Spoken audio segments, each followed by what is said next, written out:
Hey all, hope you're well, Rob here.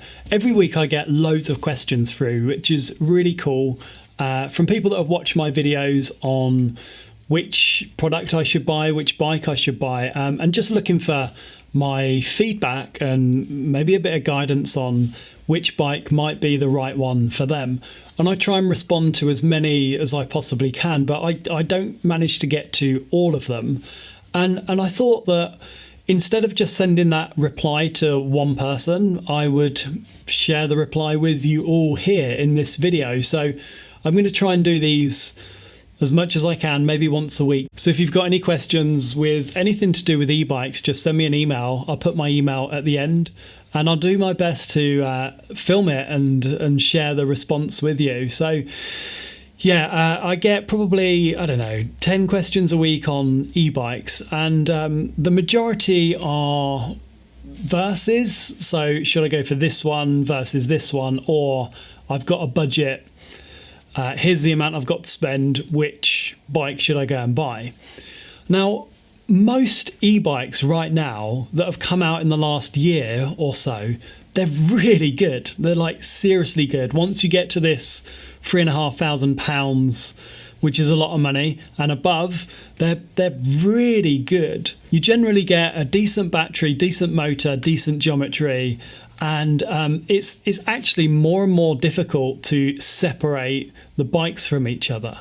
But it is possible to do so, and I'm gonna go ahead. And a lot of the questions are people looking at a turbo Levo or a Specialized bike versus another bike. So these are the ones I'm going to pull out this week, and we'll have a look through. And hopefully this might help you if you're considering purchasing an e-bike. So my first question is from Hans. Hi Hans, and he said, Rob, I'm a newbie in the EMTB sector, currently evaluating which first EMTB to buy. Until now, I'm riding a Trek Fuel EX6 from 2011 and a Specialized Cross Trail HD for urban trail rides with the kids, etc. Based on former experiences, I would go for Specialized again. Therefore, I'm looking at a Levo Comp or Expert Carbon. But as the name is part of the price, I'm thinking about other brands as well. A friend of mine has recommended me to have a look on the Sight from Norco, especially the Sight VLT C1 29er, which offers a good combination of carbon and other components. I've been watching a lot of your videos and reviews, but haven't found a test of any Norco bike. So I'm wondering about your opinions of these bikes. Maybe you have time to send me a short answer. Well, Hans, I'm sending you a video and sharing this video. Hope you don't mind. Thanks a lot and all the best. I haven't ridden the bike because in the UK there was some funky things that happened with the distributor of the bike at the time, and I was due to get one. But it just didn't happen, and I've wanted to test a Norco e-bike for such a long time because they look really good. The spec of them looks good, but more importantly the geometry looks good, and they look like they would be brilliant fun bikes to ride. So I do hope that I manage to get a test review, that we can get a video and some content out for Norco. But I've taken a look through. So this is the one that you've been looking at. It's the Norco Sight VLT C1 Carbon 6995. So pretty expensive, but it looks really cool. 29er wheel size, Shimano E8000 motor. And the good thing with Norco is a lot of their bikes have a 630 watt hour internal battery, which is unusual for Shimano, for most Shimano bikes at the moment. Most of them come with a 504 watt hour battery. YT make one that has a 540 watt hour battery. So this Norco has a 630 watt hour battery, which is pretty cool. And the geometry looks like it's kind of like all mountain enduro style geometry. 160 fork at the front. That one's got the Lyric in 160, and it's got 150 travel at the rear. And it looks good, man. It looks like a really playful, very capable bike. So I've just gone through and I've had a look at some what I think are pros and cons. And the pros to this bike is the geometry looks really good, really progressive. It's got decent head angle, but it's got really long reach. So if you're a taller rider, I'm 6'3", it goes right up to 515 mil in reach in the XL. And the XL bike is new for 2020. They didn't do an XL previously. So an XL e-bike with a really long reach, which is good. I don't know how tall you are, Hans, but something to consider if you're tall. And it looks really capable, like seriously capable. Pretty much hit anything on this with the 150 travel and 160 fork. So it's going to be, you know, I've said it a lot of times, a very capable e-bike. It's got a big 630 watt hour battery, as we've already discussed. And it's a good spec, like really good spec. Decent fork, decent wheel set. Shimano XT drivetrain. It's got a GX rear mech on there, which is kind of like entry level, but I wouldn't worry too much about that at all. In terms of cons, I think the Shimano motor's been out since 2016, maybe late 2016, that E8000 motor was announced. And it's good, it is good, but it's not as strong or powerful as some of the other brands. So the Bosch motor, 75 newton meters, but it feels much more powerful to me than the Shimano. The Bros in a lot of the Specialized bikes is 90 newton meters. So just something to consider if you're thinking about laying down £7,000 on an e-bike. It's a motor that is older. Price is £7,000. It's a lot of money, and maybe depending on where you are in the world, the warranty support. Just something to think about. Just something in my head that I was thinking, if I had a Norco and I had a warranty issue with it, I think there's only one retailer in the UK, Evans Cycles, that deals with it. So just something to consider there. But I think that Norco looks brilliant, like seriously good. I would love to ride one. Yeah, great choice, great recommendation from your friend, and I don't think you can go wrong with it really, other than some of the stuff that we've discussed. So let me know how you get on. All right, next we've got Mitch. Hey Mitch, hope you're well. So Mitch has said, hi Rob, how are you? I'm a big fan and follower. Cheers. Can you please spare me some time? I currently have a Trek Fuel EX 9.8, a couple of Trek riders, but with my knee giving me a hard time, I'm thinking about buying an EMTB. So I've got three options.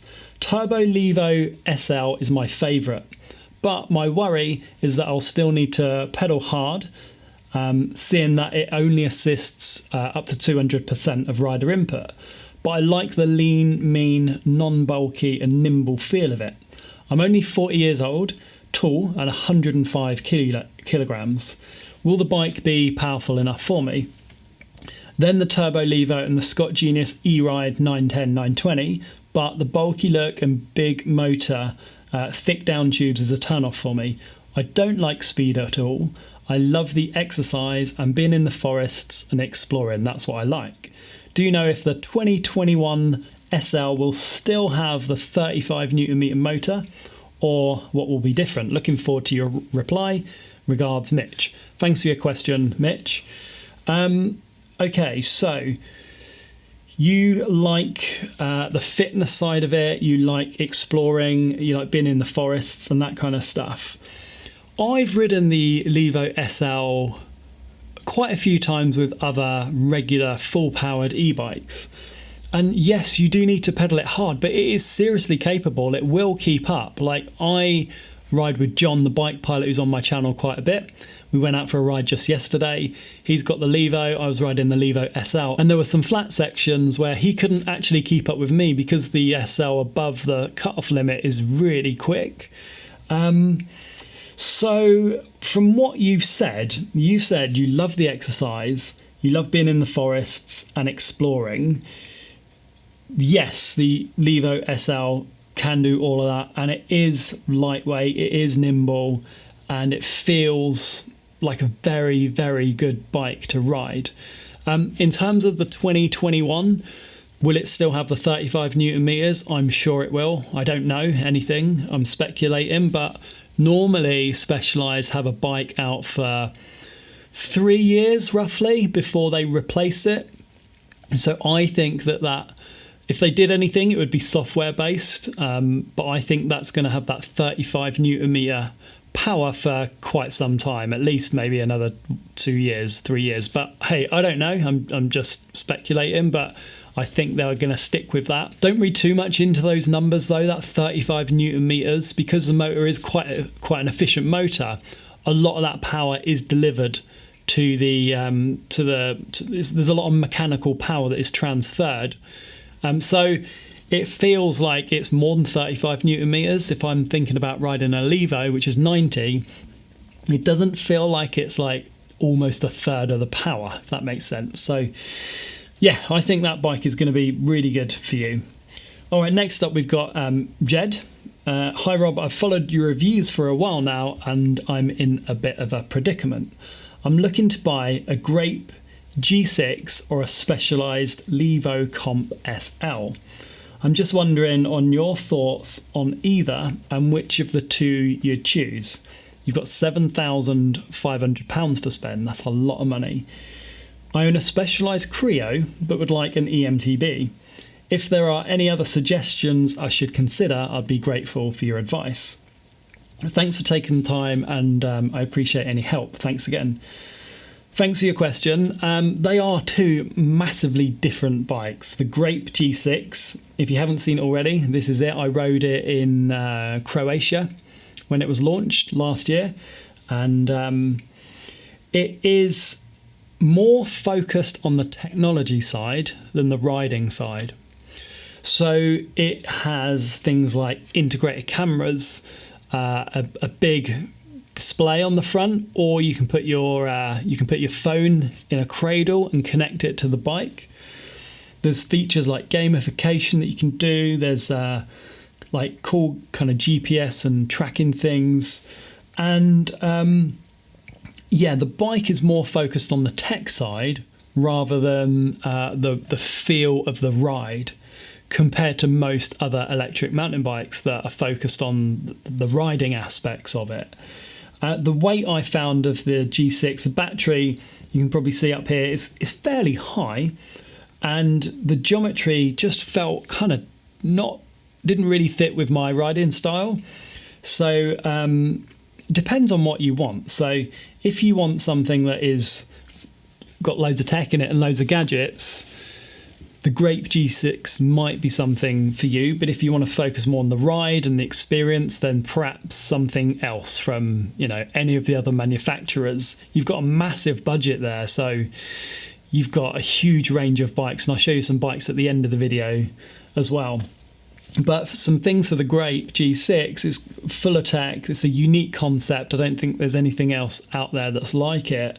It's got onboard cameras, front and rear. You can record your ride footage, which is pretty cool. I think you can even live stream your ride footage, because there's a built-in SIM card in the bike, which they give you like a connection for a couple of years to T-Mobile.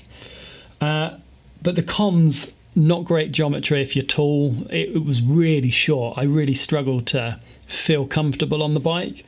More tech experience than bike experience. So even speaking to the owner of the company, Mate Rimac, he kind of said that they've made the bike to be more of a kind of tech experience rather than for a mountain biker. So hopefully that might help.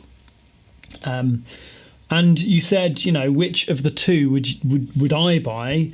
I would choose the Levo, or not just the Levo. There's many capable bikes. Another alternative to look at, if you're looking at the Levo, would be the YT Decoy 29. Really capable e-bike, Shimano motor, much cheaper than your budget. In fact, you can get the Pro Race version for $4,999, and you've got, you know, $2,500 change or to spare or to spend on a bike holiday. So yeah, you don't have to spend £7,500. Hopefully that helped. Let me know. Hi Rob, my name is Pedro and I'm writing from Mexico City. I have a 2018 Turbo Levo and I'm looking to change my e-bike, and I wanted to see if you could give me your opinion on which bike you would choose between a 2020 Specialized Kenevo or a 2020 YT Decoy Pro Race. By the way, most of the questions people are considering a Levo or something else. So if you are considering two totally different bikes, let me know. That it doesn't always have to be a Levo, but it just seems like it's a really popular bike, or a Kenevo. But most people are looking at a Specialized or something else. Just to give you an idea of what I'm looking for, I'm 45 years old, and what I enjoy more is going downhill as fast as I can in flowy trails with regular jumps. I like a plush feeling on my suspension, and I want a bike that makes it easier to go downhill fast and that makes me feel confident and secure. I would really appreciate your opinion. I'm a real fan of your YouTube channel and I love the reviews you make. If one day you come to Mexico City, please let me know and I'll be glad to show you around and take you on our local trails. Thanks Pedro, that's really kind. I would love to go and ride in Mexico City. That would be amazing. I'll be sure to ping you an email back if I'm ever down there. The Decoy will feel more playful and a little bit more nimble. It's a few kilos lighter than the Kenevo. But the Decoy Pro Race has got a 29er at the front, 27.5 at the rear, so mullet setup. Fairly short chainstay at the back. Shimano E8000 motor. 540 custom-made battery from YT, carbon frame, full carbon frame, and it is a really capable e-bike that will feel quite different to the Kenevo. The Kenevo is so capable, but the Kenevo can actually, it can like dumb the trail feeling down a little bit, and you feel a little bit more like a passenger on it that is just cruising over all the terrain. And I had the Kenevo in S5. It was a brilliant bike, but it's not, I don't know if it's as fun as something with a little bit less travel like the YT. It's a little bit heavier. The Kenevo is like 25 kilos. The Decoy is about 21 something. So the Kenevo will absolutely plow through. I mean, you've said you want to go downhill as fast as you can, flowy trails, regular jumps, a plush feeling on suspension, and you want a bike that makes it easier to go downhill fast and that makes you feel confident and secure. Both of them will do that. The Kenevo will feel plusher, but you said regular jumps, so I'm kind of thinking regular jumps on a trail. You don't need the Kenevo to do that. The Decoy and loads of other e-bikes will also do it. So yeah, the Kenevo, it might get a little bit boring on the Kenevo because it is so capable. It's like having a 4x4 to go over speed bumps, right? You don't necessarily need like a massive amount of huge tyre, loads of travel to go over speed bump. It's a really bad analogy. But I guess what I'm trying to say is both of them will do it. The Kenevo will feel super plush. It will make you feel really secure. But I don't know, maybe it was just me, but I don't think it will be as fun to ride as the Decoy Pro Race. And it is heavier, 25 kilos. It's made of aluminium, it's not carbon. The Kenevo, in answer to your question, the Kenevo will make you feel confident and secure, like no doubt about it. That triple clamp fork on the front, the coil on the back, it is just a great combination, and you can just float over everything at the risk of it being a little bit more boring. So hopefully that helps. Oh, another one to consider is this. This is the Decoy 29er. It's only 150 travel and 145 on the rear, but it's a brilliant bike, like really, really capable. And that you would feel really secure. And I don't know how tall you are, but it goes up to 502 mil in reach. So, you know, it's really comfortable if you're a taller rider. and it's much cheaper. It's like $4,999 for the full carbon, decent spec. I've done a video on this one as well, so if you wanted to learn a little bit more, go and search for Decoy 29er, Decoy Pro 29, and you'll see my video on that. Just an alternative to throw in there as well. I wanted to share that a lot of people have mega budgets to spend on bikes, like £7,000, £8,000, £6,000. That's really cool, but you don't need to spend that amount of money. There are some really good e-bikes at very, very attractive prices, mostly with the Bosch Generation 4 motor. Like, I think since that Bosch Gen 4 motor came out, they must sell it at a really good price, because it's allowing like banging bikes like this, the Radon Render. You can get it from £4,000, not this exact model, but the range starts at around £4,000. And that's like carbon bike, Bosch Gen 4 motor, which is super strong, decent 625 battery, and you know, £4,000, really good.